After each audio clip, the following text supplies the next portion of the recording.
What do you mean the investor pulled out? Nathan Carter's frustration echoed through the sleek, high-ceilinged office, drawing glances from nearby employees. He stood near the reception desk, phone pressed tightly to his ear, his jaw clenched as irritation flashed across his face. At 27, Nathan wasn't the traditional corporate executive. He was part of a new wave of entrepreneurs, sharp, ambitious, and tech-savvy, who approached real estate with an innovative mindset. His specialty? Revamping old, overlooked properties into high-end boutique retreats, a strategy that had earned him both wealth and recognition in the business world. This morning was supposed to be a milestone, the finalization of a crucial investment that would fund his latest venture, Silverwood Retreat, a luxury countryside escape. But now, in a single phone call, everything had unraveled. His assistant, Olivia, glanced up from her tablet, concern flickering in her eyes. "Is everything okay?" Nathan ended the call with a sharp sigh, shaking his head. "No, that was our biggest investor. They pulled out at the last minute." Running a hand through his tousled brown hair, he exhaled in frustration. "I've spent months planning Silverwood Retreat. I can't afford to lose it now." Olivia skimmed through her notes. There are still other possibilities. Smaller investors, some local businesses, but none with the capital to cover the bulk of the funding. She hesitated before adding, "Maybe it's time to set up more pitch meetings? Expand your search?" Nathan paced across the glossy marble floor, the sprawling city skyline visible through the towering windows behind him. He finally nodded. "Looks like I don't have a choice." He glanced at his watch. "Tomorrow, I'm heading out to Willowridge to finalize the land deal with the farm owner. Maybe I'll find some leads there." Olivia gave him a knowing look. "Don't underestimate small-town connections. You might be surprised." Nathan let out a dry chuckle. "Doubtful. These are farmers, not venture capitalists. I'll buy the land and keep looking for real investors in the city." He shrugged on his tailored suit jacket and strode toward the elevator, still seething from the unexpected setback. Despite all his past successes, this deal was slipping through his fingers, and without fresh capital, his dream of transforming the serene countryside into a world-class luxury retreat might vanish altogether. The next morning, Nathan hit the road before sunrise, steering his sleek SUV away from the city's towering glass buildings. As the highway gave way to rolling hills, he felt a subtle shift, something like relief. Golden fields stretched endlessly on either side of the road, interrupted only by weathered red barns and towering oak trees. The landscape was simple, untouched, and for a fleeting moment he found himself appreciating its quiet charm. His destination was the Lockwood farm, a sprawling property near a glistening lake. Thomas Lockwood, the farm's longtime owner, had agreed to sell under the impression that Nathan's development plans would preserve the land's natural beauty. Of course, Nathan's real vision was something far more ambitious, a lavish retreat that would redefine countryside luxury. He just needed the money to make it happen. "I'll blend it with the landscape," Nathan murmured to himself. "Keep the rustic charm, just with high-end amenities." As he arrived in Willowridge, he turned onto a narrow gravel road leading toward the Lockwood farm. The morning sun stretched long shadows across the yard, where a handful of chickens scratched at the dirt. Nathan pulled up near a weathered picket fence and checked his reflection in the rearview mirror. Sharp navy suit, crisp white shirt, polished shoes. Not a speck of dust. He had made a conscious decision to look professional, even if his audience was a small-town farming family. As he stepped out, inhaling the fresh country air, the front door creaked open before he could even knock. A young woman, early 20s maybe, stood in the doorway, balancing a basket of freshly gathered eggs. She wore faded jeans and a simple plaid shirt, her chestnut brown hair pulled into a low ponytail. Her wide green eyes flickered with curiosity as she studied him. Hi," Nathan said, momentarily caught off guard. "Is Thomas Lockwood home? I'm Nathan Carter, here about the land purchase." She tilted her head, a slow, knowing smile forming. "So, you're the big-shot city guy planning to turn Willowridge into a luxury retreat?" Nathan bristled slightly at her tone. "I'm not turning anything into anything, just developing a small part of it into a high-end resort. It'll bring revenue to the community." He hesitated, then added, "Are you Mr. Lockwood's daughter?" She nodded and set the basket down. That's right, I'm Emily Lockwood. My dad mentioned you'd be coming. He's out back checking on the horses. I'll take you to him. Nathan's eyes flicked to the eggs in her basket, noticing how carefully she handled them. A typical farm girl, he thought. Simple. Probably had no interest in the complexities of business deals. All right, he said, forcing a polite smile. Lead the way. They walked around the farmhouse, passing neat rows of vegetable patches and a red barn that had clearly seen decades of use. Emily moved effortlessly across the uneven ground, while Nathan, in his polished dress shoes, stumbled slightly over loose dirt and gravel. The air smelled of hay, wildflowers, and distant livestock. Earthy, unpolished, nothing like the sterile scent of his downtown office. So, Mr. Carter, Emily said casually, glancing at him as they walked, what exactly do you plan to do with the farmland once we sell it? My father wasn't very specific, just said you were offering a fair price. Nathan steadied himself on a fence post before answering. It'll be a premier retreat. Luxury cabins, spa facilities, maybe even a small golf course. It'll attract high-end tourists and boost local commerce. She looked thoughtful. And how do the local farmers feel about that? We're used to wide-open spaces. Golf courses don't exactly top our list of priorities. He caught the skepticism in her tone. I assure you, Emily, it'll be done tastefully. I respect the land here. She nodded but didn't look entirely convinced. We'll see. They rounded the barn and found Thomas Lockwood brushing down a chestnut mare. He was in his late 50s, with strong hands and a warm but weathered face. Though he smiled, there was a trace of concern behind his eyes. Nathan Carter, right? He said, extending a hand. Nathan shook it firmly. Thanks for meeting with me, Mr. Lockwood. I appreciate your time. Of course. Let's talk in the barn office. The office was small and dusty, the scent of leather and hay filling the space. Emily leaned against the doorframe, arms crossed, while Nathan perched on a stool, carefully laying out the necessary documents. Thomas flipped through the pages, his brow furrowing slightly. So, you want to buy all 70 acres? He asked. That includes our orchard, a stretch of the lakeshore, and part of our grazing fields. Nathan nodded. I can offer a premium price, as long as we finalize everything within the next few weeks. I have a timeline to keep. Thomas exhaled slowly, setting the papers down. I only hope you'll keep your word about preserving some of the farmland. This community means a lot to me. My father built this orchard from nothing, and that lake's been a favorite fishing spot for generations. Nathan managed a reassuring smile, though he could feel his own sense of urgency creeping in. Mr. Lockwood, I understand, and I promise I'm looking to create something that blends with the natural beauty here. Still, he could tell, the old man wasn't fully convinced yet, and neither was his daughter. Mr. Lockwood, trust me, I want this to be a top-tier resort that respects local traditions, Nathan said confidently. We'll keep the outer edges for scenic tours, maybe even brand it as part of the resort's charm. As they discussed the details, Emily's sharp green eyes remained fixed on Nathan.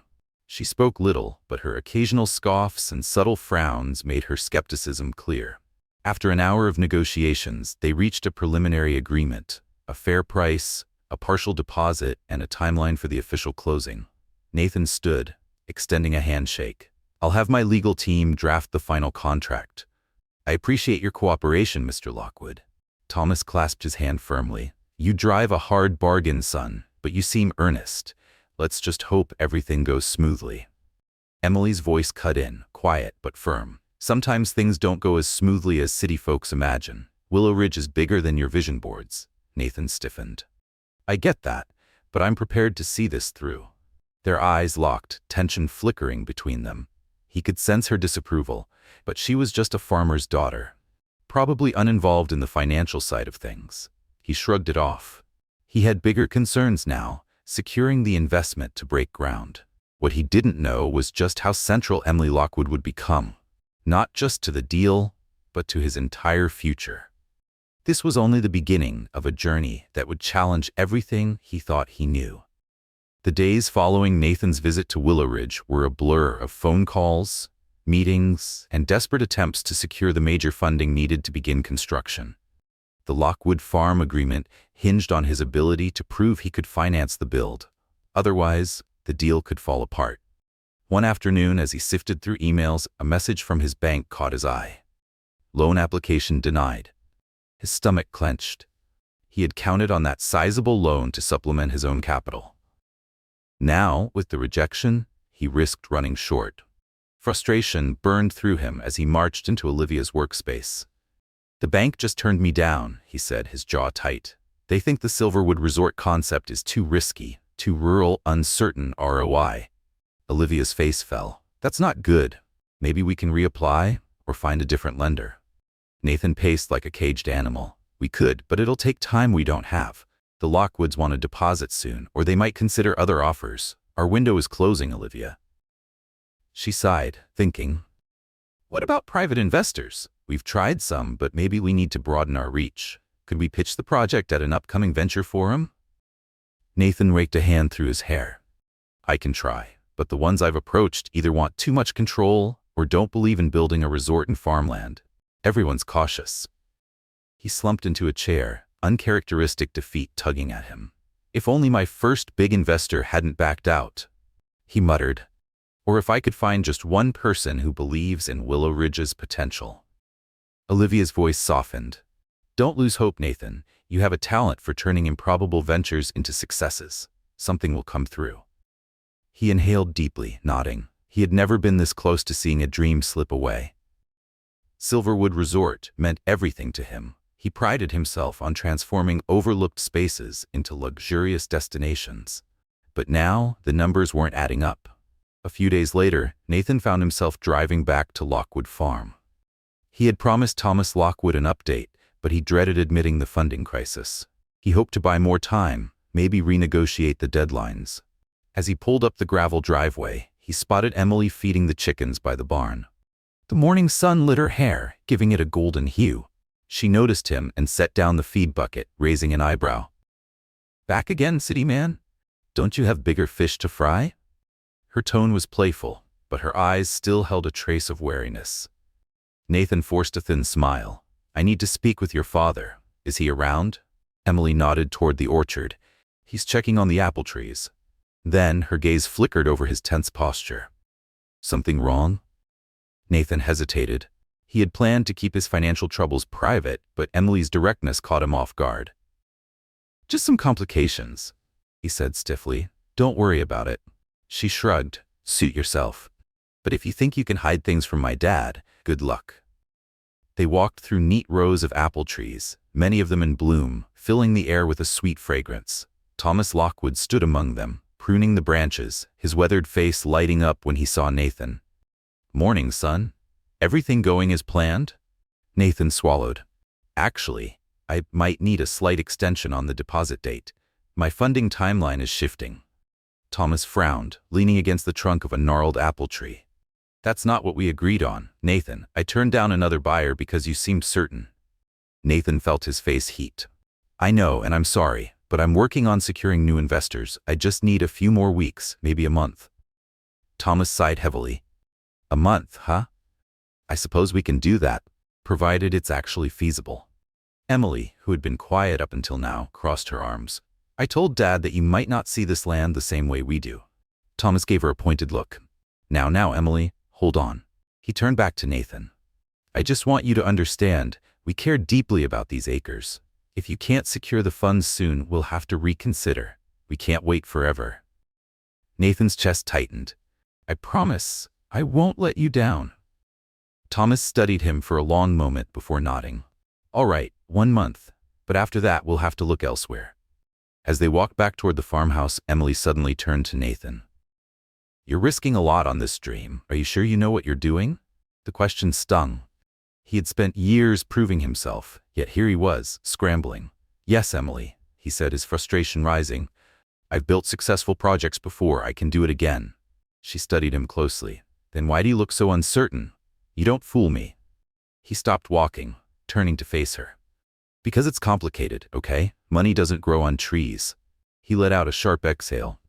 "Ironically, my original investor bailed, my bank loan got denied, and now I'm scrambling for a solution." A flicker of sympathy crossed her face, but she didn't let up. Crossing her arms, she asked, "So what happens if you don't get the money in time?" My family sells the land to someone else, maybe a developer who tears everything down.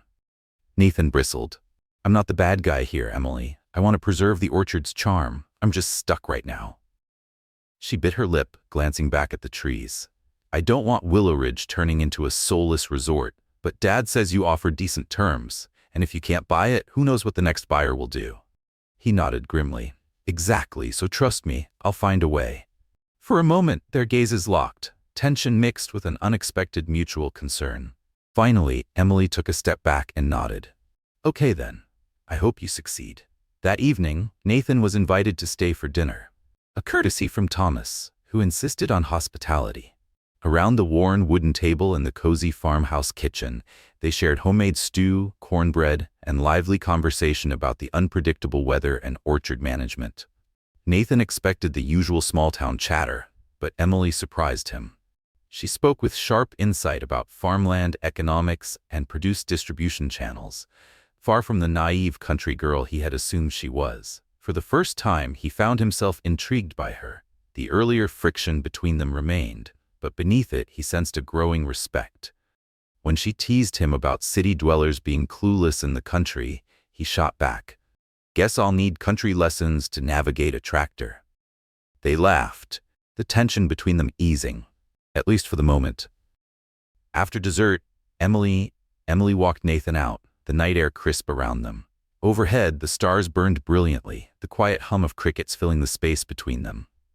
Thanks for dinner, Nathan said softly. Your family's kindness is refreshing. Emily gave a small smile. We might disagree on what to do with this land, but we're not monsters. She hesitated, scuffing the toe of her boot against the gravel. And I meant what I said. I hope you pull it off. Willowridge is better in your hands than some reckless corporations. A flicker of warmth spread through Nathan's chest at her admission. I won't forget that, he murmured. As he drove away under the moonlight, a storm of emotions churned inside him. Determination, uncertainty, and something else he couldn't quite name. He needed a miracle investor, and soon. Otherwise, everything, the farmland, the orchard, and this fragile, unexpected connection with Emily, would slip through his fingers. Back in the city, time was running out. Each morning, Nathan scoured his contacts, pitched to wealthy acquaintances, and even toyed with the idea of crowdfunding.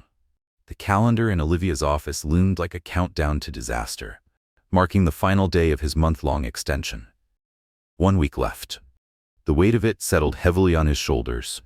Then, one afternoon, Olivia burst into his office, her eyes alight with excitement. You won't believe this, she said, barely containing her energy. A private investment group just reached out. They're interested in backing Silverwood Resort. Nathan jolted upright. What? That's incredible. Did they mention terms? How did they hear about us? No details yet. They want to remain anonymous until the meeting, Olivia admitted. But they sound serious. A spark of hope reignited in Nathan's chest. If this group agreed to fund the project, he could finally secure the Lockwood farmland before the deadline. Let's finalize a killer presentation, he said, already shifting into full gear. This might be our last shot. Nathan had spent hours meticulously preparing a sleek multimedia pitch, detailed renderings of the resort, projected financial returns, and a heartfelt narrative about blending luxury with Willowridge's rural heritage. Dressed in a sharp navy suit, he and Olivia headed to a high-rise downtown where the mysterious investment group had arranged a private meeting. When they entered the rented conference room, Nathan immediately noted that only 2 people were waiting inside. One was a stern-looking older gentleman in a pinstriped suit. The other was a younger woman, her back turned as she typed on a tablet. The older man extended a hand. Mr. Carter, I'm Adrian Cross. This is my associate. He gestured toward the woman, who remained focused on her screen. Nathan nodded and set up his presentation, shaking off a flicker of nerves. Thank you for meeting with me, he said smoothly. I'm eager to share Silverwood Resort's potential. For the next half hour, he presented with passion, breaking down costs, outlining revenue forecasts, and emphasizing his commitment to preserving the land's natural beauty. Olivia provided supporting data, and Nathan handled tough questions from Cross, addressing concerns about construction phases, local hiring, and potential pushback from the community. Finally, Adrian Cross leaned back in his chair, steepling his fingers. Impressive. Your track record speaks for itself, despite your recent setback with your original investor. He glanced at his associate. Shall we? The woman rose, turning to face Nathan. His words died in his throat. It was Emily Lockwood. For a split second he thought he must be imagining things. But no, there she stood, her hair swept into a sleek bun, dressed in a tailored blazer and pencil skirt, exuding quiet confidence. The farmer's daughter was here in a corporate setting. Nathan's heart pounded. Emily? He breathed. What's going on? Her gaze remained steady, though a faint color rose to her cheeks. Hello, Nathan, she said calmly. Let's just say I'm not just the country girl you assumed. Adrian Cross nodded respectfully toward her, a subtle but clear acknowledgement. She wasn't just his associate. She was either his boss or an equal. A stunned silence gripped the room. Olivia blinked, her jaw slightly open. You're the associate? The potential investor? Nathan could only stare as everything he thought he knew about Emily Lockwood shattered in an instant. Nathan stared, completely thrown. Investor? He stammered. Adrian Cross folded his arms. Miss Lockwood's family is quite prominent in certain circles. She heads a private investment fund focused on sustainable projects, among other ventures. She asked me to keep her involvement discreet until she was sure your concept was viable. Nathan's heart pounded. Emily Lockwood, Thomas Lockwood's daughter. Not just a farmer's daughter, but an investor. And not just any investor. The investor who could save his project. His mind reeled. Why didn't you tell me? He asked, turning to Emily. She lifted her chin slightly, a gentle challenge in her gaze. Would you have believed me if I told you back at the farm, or would you have seen me differently? Memories of his offhanded remarks, about her being just a country girl, about small-town folks not having millions to spare, flashed through his mind. Heat crawled up his neck. I guess not, he admitted. Emily's expression softened just a little. When my father told me about your plan, I had doubts. But I also had access to a separate fund that invests in hospitality projects, ones with an eco-conscious angle. So I wanted to see if you were genuine. I tested you, let you reveal your true intentions for Willowridge. She paused, a faint smile tugging at her lips. And well, we still have our differences. But I believe you're sincere. I believe you actually want to preserve the orchard. So, here we are. Nathan exhaled, the weight of everything crashing over him. She had been watching him all along, not just as an investor, but as someone who truly cared about what happened to her home. Olivia broke the moment, her voice trembling with excitement. So does this mean you're prepared to back Silverwood Resort, Miss Lockwood? Emily exchanged a look with Adrian Cross before nodding. Yes, if certain conditions are met. Nathan straightened. Anything. Name them. We want written assurances that farmland preservation is a priority, Emily said. We also want local farmers to supply produce to the resort's restaurant, and I want input on design changes to ensure the orchard's ecosystem remains intact. Nathan found himself nodding, hard. Yes, absolutely. We can incorporate all of that. I want the resort to celebrate Willowridge's heritage, not erase it. Then he turned to Emily, sincerity clear in his voice. Thank you for believing in me. Even after He hesitated. Well, even after I might have been dismissive about the countryside. She regarded him steadily. I was never offended by your ambition, but I needed to be sure you wouldn't exploit Willowridge. If we invest, we want a partner who actually respects local values. Nathan let out a breath, relief washing over him. I do. I promise. Emily extended her hand. Then let's make this dream a reality. Their handshake was firm, her green eyes shining with both triumph and something more. Everything shifted. The second major turning point in Nathan's journey. The so-called farmer's daughter was, in fact, the biggest investor he could have hoped for. And somehow, in the midst of all this, the lines between personal and professional had blurred in the most unexpected way. The meeting wrapped up with formalities, Cross and Emily promising to send over a term sheet. Olivia was beaming, practically vibrating with excitement. Nathan, on the other hand, was navigating a swirling mess of emotions. He had won. The deal was saved. But he also felt humbled. He thought back to Emily standing in the orchard, skeptical, guarded. And now she was the key to everything. As they exited the conference room, Emily lingered behind the others. She glanced at Nathan, a small, knowing smile playing at her lips. "You know, I wasn't trying to trick you," she said lightly. "I just wanted to see who you were without the investor mask on." Nathan scratched the back of his neck, a sheepish grin forming. "I get it.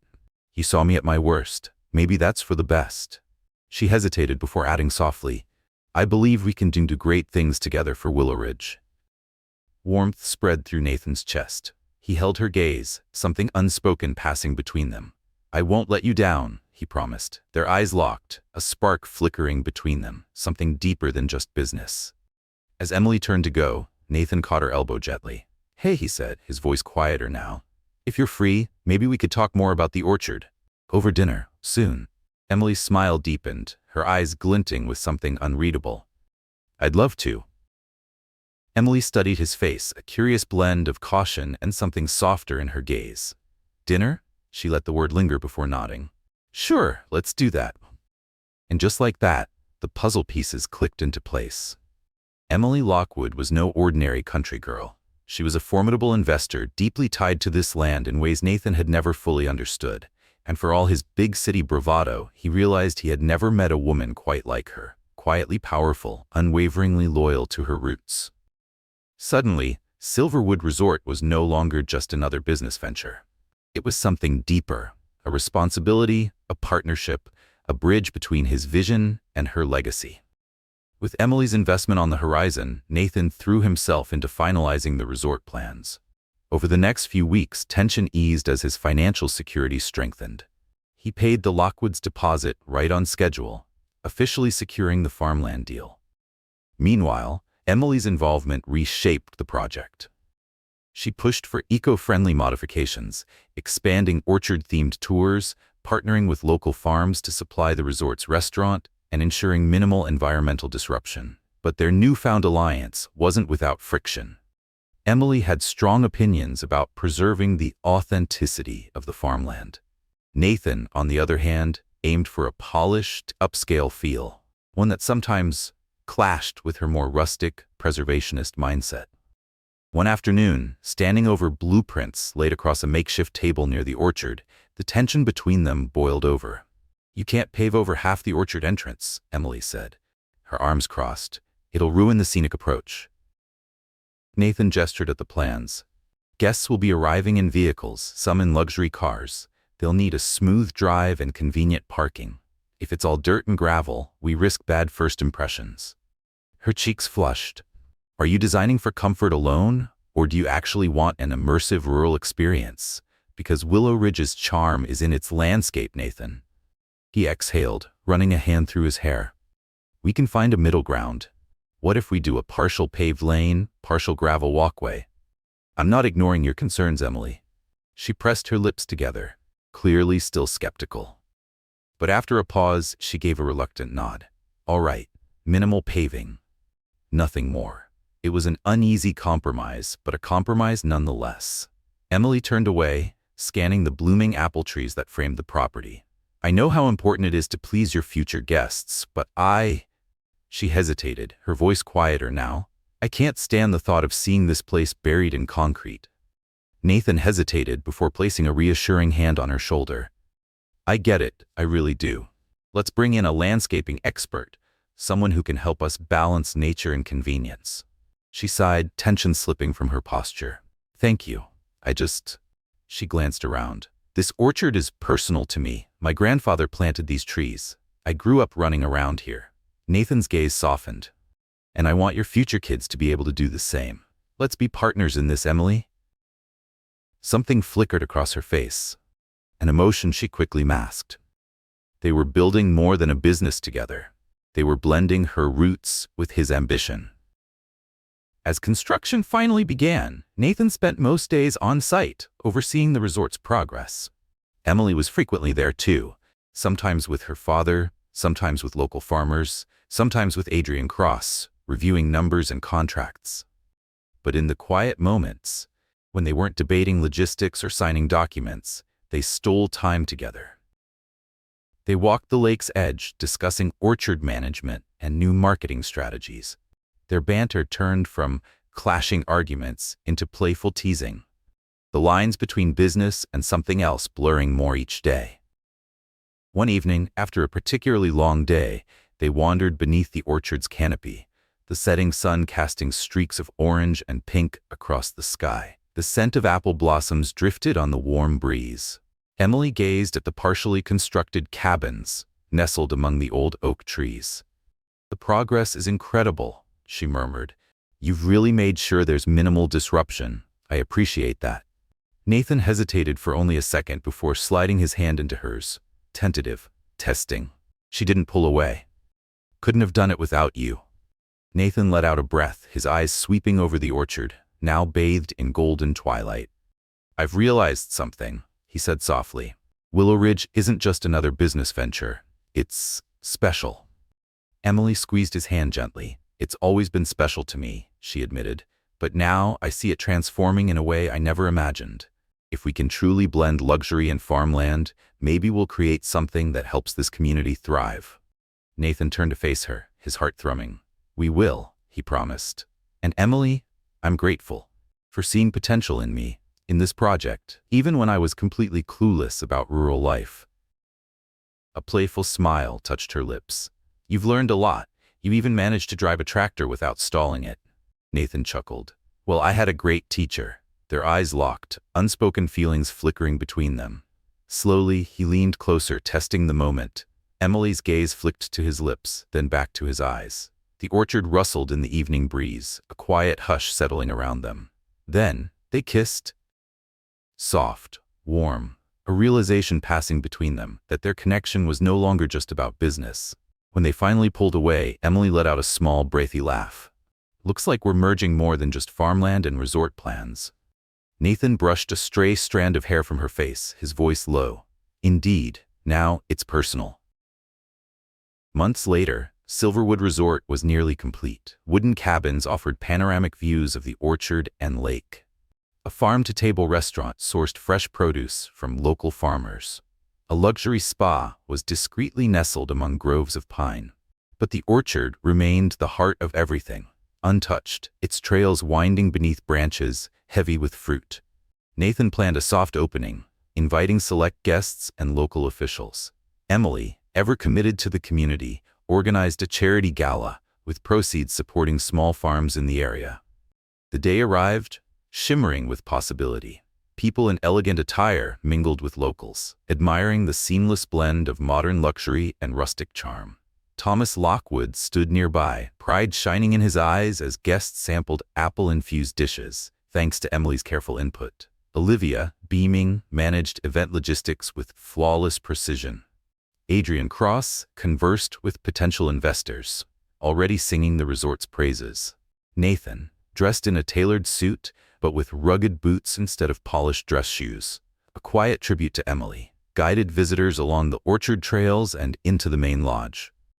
Triumph swelled in his chest. They had done it. But more than just his victory, he knew now. This wasn't just his dream anymore. Emily's unwavering belief, her financial backing, and her deep connection to the land had shaped everything. That evening, as the gala buzzed with celebration, Nathan wandered to the lake's edge. The water shimmered beneath strands of fairy lights reflecting the night sky. The hum of conversation and distant laughter drifted from the orchard behind him. Emily found him there, slipping her arm through his. "It's beautiful," she murmured. "Just how we dreamed." He turned to her, awe and gratitude written across his face. "We did it. Together." She smiled, resting her head against his shoulder. "A month ago, you were on the verge of losing everything," she teased. "And now look at us, celebrating a new chapter for Willowridge." Nathan exhaled happily. "I never expected that the farmer's daughter would be the biggest investor in my life." Emily blushed at his affectionate tone. Then a playful spark lit her eyes. "And I never thought a city entrepreneur could learn to appreciate real partnership. But you proved me wrong." Nathan turned, his voice quieter now. "I don't just care about Willowridge, Emily. I care about you." She didn't need to answer. Instead, she simply leaned in, meeting him halfway. They kissed, soft, lingering, while lanterns cast a golden glow over the lake, From the distance, applause and laughter echoed through the orchard.